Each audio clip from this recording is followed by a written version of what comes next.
তো Syed Ebrahim Raisi তার এই মানে 3 বছরের যে সময় সেখানে তিনি যে কাজগুলো করেছেন, উনি প্রথম দিকে যখন প্রেসিডেন্ট হিসেবে শপথ নিলেন তখন কি ছিল, করোনা মহামারী ছিল।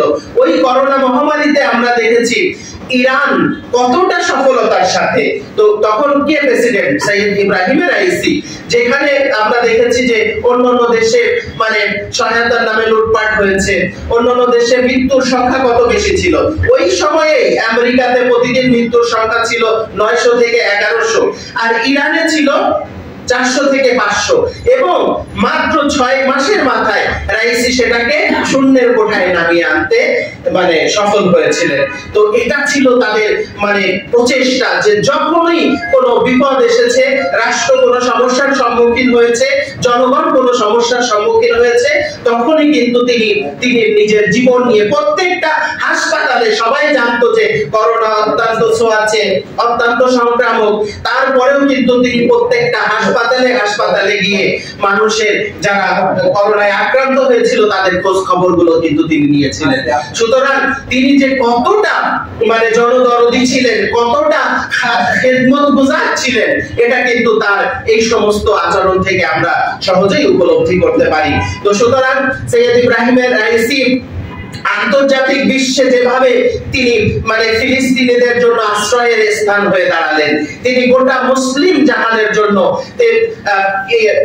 ইরাকের সাথে কত সুসম্পর্ক তৈরি হয়েছে, পাকিস্তানের সাথে, আফগানিস্তানের সাথে, গোটা মুসলিম বিশ্বের সাথে যে চমৎকার একটি সম্পর্ক তৈরি করেছেন, সৌদি আরবের সাথে যে একটা বৈরী ভাব তৈরি হয়েছিল ইরানের সাথে সৌদি আরবে, এই রাইসির সময়ে কিন্তু সেই বৈরী ভাব দূর হয়ে ইরান এবং সৌদি আরবের মধ্যে বন্ধুত্বপূর্ণ সম্পর্ক স্থাপিত হয়েছে।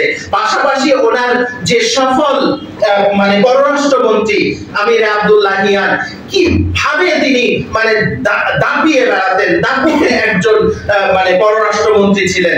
কখনো তিনি লেবাননে, তো কখনো তিনি সিরিয়ায়, তো কখনো ইরাকে, তো কখনো বিভিন্ন মুসলিম রাষ্ট্রগুলোতে বিভিন্ন ইউরোপিয়ানদের সাথে পরমাণু চুক্তির বিষয়ে সফলভাবে তিনি কিন্তু তার এই কাজগুলোকে পরিচালনা করেছেন। সুতরাং সৈয়দ ইব্রাহিম রাইসি এবং ওনার নির্বাচিত এই পররাষ্ট্রমন্ত্রী তারা সফল ছিলেন, তারা সত্যিকার অর্থে দেশপ্রেমিক ছিলেন, প্রকৃত অর্থে একজন মুসলমান ছিলেন, মুমিন ছিলেন। গোটা বিশ্বের মুসলমানদের জন্য, শুধুমাত্র ইরানিদের জন্য না, বরং গোটা বিশ্বের মুসলমানদের জন্য তাদের মানে জীবন উতালা ছিল, তারা কাজ করে গেছেন। আমি যে আয়াতটি তিলাওয়াত করেছি, এই আয়াতের আরেকটা ব্যাখ্যা রয়েছে যে সালামুন আলা ইব্রাহিম কাযালিকা নাজজিল মুহসিনিন ইন্নাহু মিন ইবাদিনাল মুমিনিন।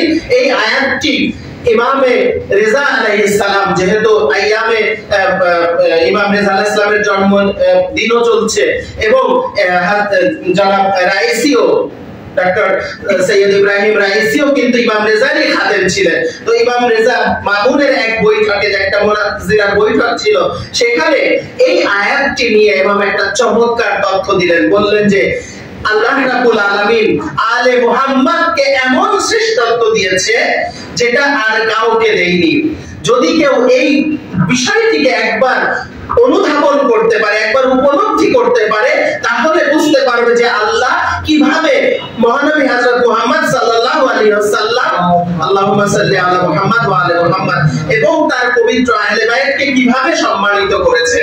ইমাম এখানে বললেন যে আল্লাহ রাব্বুল আলামিন বলছেন সালামুন আলা নূহিন ফিল আলামিন, সালামুন আলা নূহিন ফিল আলামিন। এখানে আমরা কি বললাম? সালামুন আলা ইব্রাহিম, এর আগেও আল্লাহ সালাম দিয়েছেন, সালামুন আলা নূহিন ফিল আলামিন, সালামুন আলা ইব্রাহিম, সালামুন আলা মূসা ওয়া হারুন। এইভাবে আল্লাহ প্রত্যেকটা জায়গায় দেখা যাচ্ছে নবীদেরকে আল্লাহ সালাম দিচ্ছেন। সালামুন আলা নূহিন ফিল আলামিন, সালামুন আলা ইব্রাহিম, সালামুন আলা মূসা ওয়া হারুন। কিন্তু রাসূলুল্লাহর ক্ষেত্রে এসে আল্লাহ রাব্বুল আলামিন কি বলছেন? সালামুন আলা আলে ইয়াসিন। হযরত মুহাম্মদ দের একটি নাম হচ্ছে কি ইয়াসিন, একটি নাম হচ্ছে কি তাহা। পবিত্র কোরআনে এসেছে তাহা মা আনজালনা আলাইকাল কুরআনা লিতাশকা। তাহলে রাসূলের একটি নাম তাহা, একটি নাম হচ্ছে ইয়াসিন। ইয়াসিন ওয়াল কুরআনিল হাকিম। তো ইয়াসিন হচ্ছে রাসূলুল্লাহর নাম, সেখানে আল্লাহ বলছেন সালামুন আলা আলে ইয়াসিন। কোন জায়গায় বলেনি সালামুন আলা আলে নূহ, সালামুন আলা আলে ইব্রাহিম, সালামুন আলা আলে মুসা ওয়া হারুন, কোথাও বলেননি। একমাত্র রাসূলুল্লাহর ক্ষেত্রে তিনি বলেছেন সালামুন আলা আলে ইয়াসিন। তো ইমাম রেজা এখানে বুঝিয়ে দিলেন যে আল্লাহ রাব্বুল আলামিন রাসূলের পরিবারকে কত বেশি গুরুত্ব দিয়েছেন, রাসূলের আহলে বাইতকে কত গুরুত্ব দিয়েছেন। যেখানে আল্লাহ রাব্বুল আলামিন সমস্ত জায়গাতে তার নবীদের উপরে দরুদ প্রেরণ করেছেন, এখানে আল্লাহ রাব্বুল আলামিন শুধুমাত্র তার নবীর উপরেই না, বরং তার নবীর আহলে বাইতের উপরেও দরুদ পাঠ করেছেন। এক জায়গাতে কি বলছেন আল্লাহ, ইন্নাল্লাহা ওয়া মালাইকাতাহু ইউসাল্লুনা আলান নবী ইয়া আইয়ুহাল্লাযীনা আমানু সাল্লু আলাইহি ওয়া সাল্লিমু তাসলিমা। আল্লাহুম্মা সাল্লি আলা মুহাম্মাদ ওয়া আলা মুহাম্মাদ ওয়া আজ্জিল ফারাজাহুম। আল্লাহ রাব্বুল আলামিন হযরতে রাসূলুল্লাহর উপরে সালাম প্রেরণ করছেন, মালাইকাদের উপরে সালাম প্রেরণ করছেন, আর পাশাপাশি সালামুন আলা আলে ইয়াসিন, রাসূলের বংশধরের উপরেও দরুদ পাঠ করছেন। যে কারণেই কিন্তু রাসূলুল্লাহ বলেছেন যে শুধু আমার উপরে দরুদ প্রেরণ করলে দরুদ পরিপূর্ণ হবে না, বরং আমার সাথে সাথে আমার আলের উপরেও দরুদ পাঠ করতে হবে। এজন্য বলা হয়েছে কি, এই জন্যই আমরা সালাওয়াত কিভাবে পড়ি, আল্লাহুম্মা সাল্লি আলা মুহাম্মাদ ওয়া আলে মুহাম্মাদ, কেননা আল্লাহ আলে মুহাম্মাদের উপরে সালাম পাঠ করে প্রেরণ করেছেন। তো আমরা দেখতে পাচ্ছি সৈয়দ ইব্রাহিম রাইসি এবং তার যারা মন্ত্রিসভার ক্যাবিনেটের যারা ছিল, বিশেষ করে মানে ডক্টর আমির আব্দুল্লাহিয়ান, এমন পর্যায়ের ব্যক্তিত্ব ছিলেন যাদেরকে মানে অনুধাবন করা আমাদের পক্ষে অন্তত সম্ভব না। তারা সত্যিকার অর্থেই মুহসিন ছিলেন, সৎকর্মশীল ছিলেন।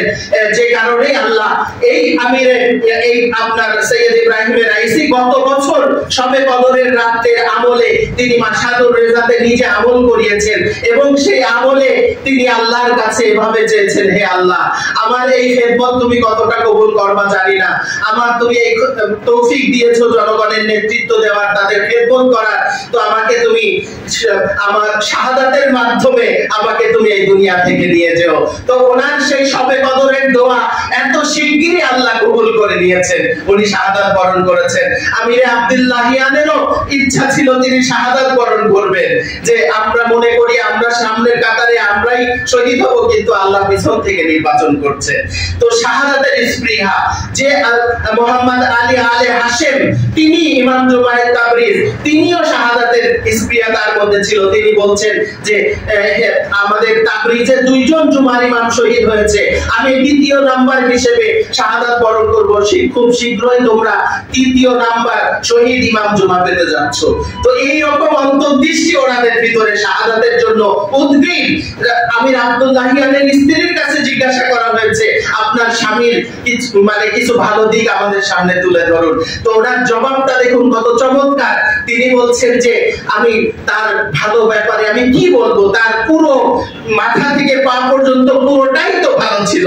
তিনি এত ভালো ছিলেন আমি বলে শেষ করতে পারবো না। তবে হ্যাঁ, আমি তার সাথে 30টি বছর জীবন যাপন করেছি, প্রত্যেকটা দিন আমি তার কাছ থেকে শিক্ষা গ্রহণ করেছি, আমি তার ছাত্রী ছিলাম, আমি তার কাছ থেকে প্রতিটা মুহূর্ত শিক্ষা গ্রহণ করেছি। তো এরকম মহান ব্যক্তিত্ব ছিলেন এরা, যে কারণেই তারা এই শাহাদাতের মহান দরজায় তারা পৌঁছাতে পেরেছেন। যেখানে শহীদের মর্যাদা হচ্ছে, সেইখানে শহীদের একটা ফোঁটা রক্ত মাটিতে পড়ার সাথে সাথে শহীদের সমস্ত রক্ত, সমস্ত গুনাহ মাফ হয়ে যায়। তো আল্লাহ রাব্বুল আলামিন এনাদেরকে শাহাদাতের মাকাম দিয়ে পাক পবিত্র করে তার কাছে ডেকে নিয়েছেন। যেভাবে পবিত্র কোরআনেও বলা হয়েছে, ইয়া আইয়াতুহান নাফসুল মুতমাইন্না ইরজি ইলা রাব্বিকি রাদিয়াতাম মারদিয়া ফাদখুলি ফি ইবাদি ওয়াদখুলি জান্নাতি।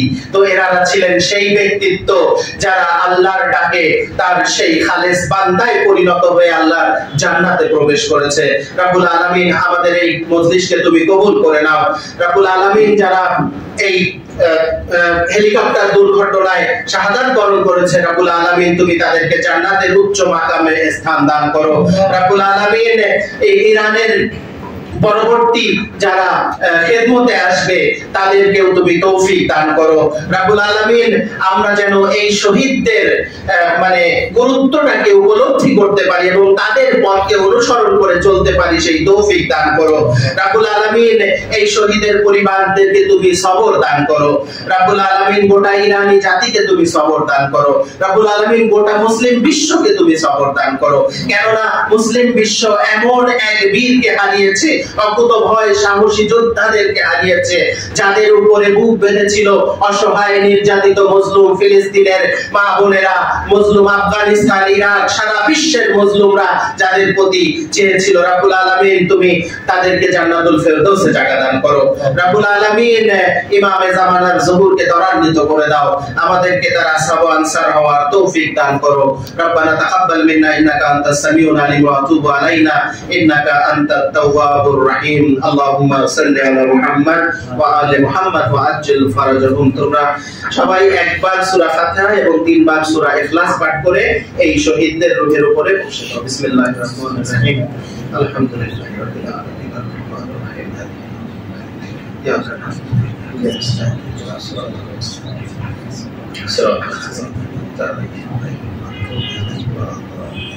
بسم الله الرحمن الرحيم.